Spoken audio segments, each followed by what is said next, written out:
Hey, 2nd through 4th grade leaders. This video is for September week 4, and our lesson for this week is called Under Pressure. And our story is about when Joseph interprets Pharaoh's dreams. The bottom line is when the pressure is on, you can trust that God is with you. So all month long, we've been learning about the life app of trust, putting your confidence in someone you can depend on. And we've been hearing about the story of Joseph. So in week 1, well, technically week 2, Joseph's brothers sold him into slavery, and he had to trust God when things didn't make sense. And then last week, he was thrown into jail because Potiphar's wife accused him of doing bad things that he didn't really do. And then this week, Pharaoh has dreams and hears about this guy Joseph that's in prison that can interpret dreams. So he pulls Joseph out of prison, and Joseph has this huge amount of pressure on him to tell Pharaoh what his dream is about, even though it's not the best dream. And Joseph is still honest, and when the pressure is on, he still trusts that God is with him. And our memory verse for the month is Proverbs 3:5. Trust in the Lord with all your heart. Do not depend on your own understanding. Henry, just hold on, please. So we'd love for you to join us at 8:20 and 10:20 in the garage door room for coffee and donuts. I know the 10:20 time has not been the greatest. People haven't been in there to pray, and when second service gets out a little bit late, it's hard. So I'm going to really try to reset that to make sure that people are in there. So if you go to first service, come back really quick, just pray, and let's try to make that happen. And then just make sure that you're in your small group area by 8:30 and 10:30 so that everything can be ready to go for when your kids roll in. Then when kids start to come at 8:40 and 10:40, make sure you welcome everybody, ask them about their week, make sure you know everyone's name, make it personal, figure out something about them as you know their name, and then help any first-time guests to feel welcome. And then what you're going to do is you're going to guide kids to do a sitting circle. So you might have to get together with another group depending on how big your groups are. However, this past week we had not like crazy big groups, but like 10 kids in a group, which was amazing. And you're going to have kids stand sideways in a tight circle with each kid facing the next kid's back. And at the same time, they're all going to sit down on the knees of the person behind them. And you have to explain that they're all going to have to do it at the same time or everybody's going to fall down. And they're going to need to put their trust that the people in front of them and behind them will do what they need to do when they need to do it. So you guys know your groups. If you've got a bunch of goofy boys that you're like, they're just all going to fall on each other and be silly, don't do this activity. Have them do something different. Brainstorm during the week. Think about what would be best for your group. Think about what they like to do as a team. And even if it's just sitting there and having them draw a picture of something, if this is not going to work and it's just going to make it chaos for your group, then think about something different. Let kids try it with different numbers of kids in the circle. And if you have fewer than 5 or 6 kids, you might want to join with another group.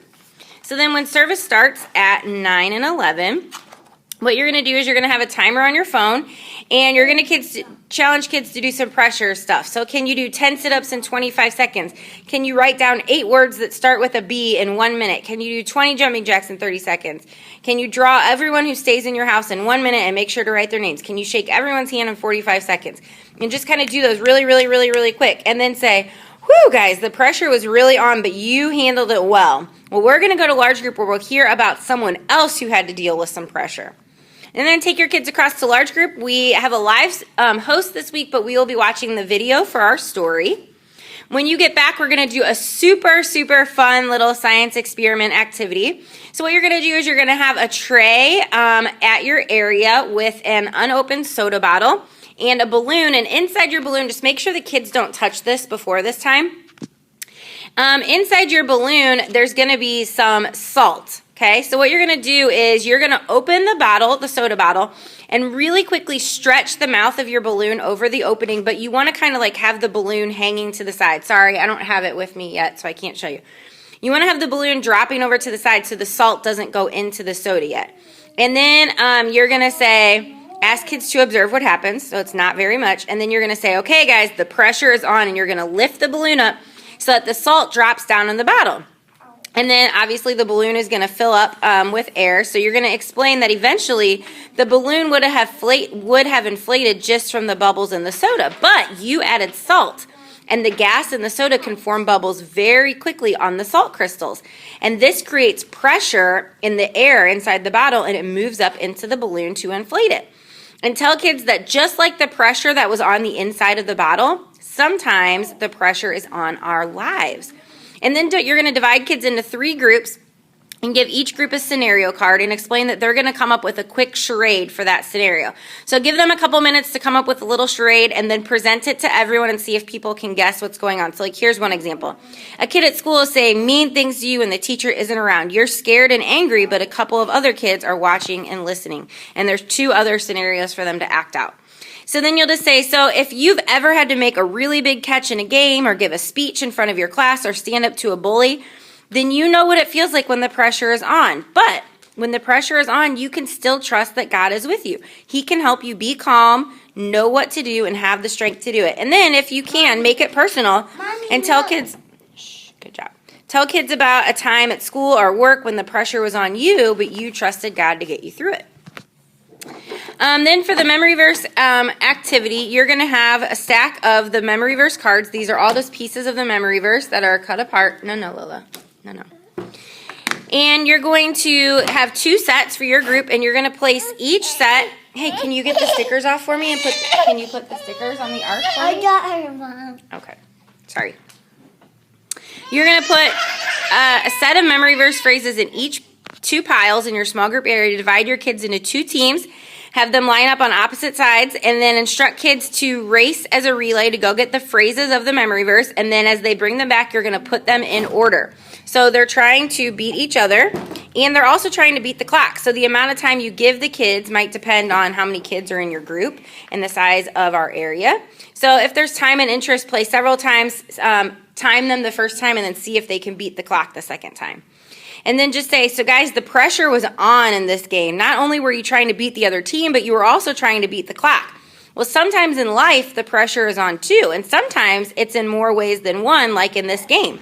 So if you've ever had to take a really hard test or give a speech in front of your class or stand up to a bully, then you know what it feels like when the pressure is on. But when the pressure is on, you can trust that God is with you. Then you've got some optional small group discussion questions. What are some feelings you may have when you face a tough situation or have to do something hard? What's something you can do to stay calm when you start to feel like the pressure is on and things are out of control? And what do you need to trust God with right now? So if you've got time and your group likes to sit and chat, you can talk about those things. Then just to close in prayer, you're going to give each kid a piece of paper and a pencil, and you're going to invite them to write a prayer asking God to help them trust Him when the pressure is on in a particular situation that might be coming up. So like a test at school or a big project or a big performance or game. And if they can't think of anything, they can write just like a more generic prayer about trusting God when the pressure is on. And then just to close it down, say, so guys, when the pressure is on, you can trust that God is with you. So when you're feeling that pressure, you're getting anxious or even angry, just take a minute to stop and pray and ask God to help you trust Him and face that situation with peace and calmness. So that's it for this week, guys. We had right at 300 kids this past Sunday at Oak Ridge Kids, which is just amazing. Thank you guys for showing up, for being small group leaders, for making it personal and getting to know your kids. It really is what it's all about. So thank you so much for serving so faithfully. I'm so grateful for each and every one of you. Thanks for making it personal and investing in yourselves. And just thanks for all that you do. We'll see you on Sunday.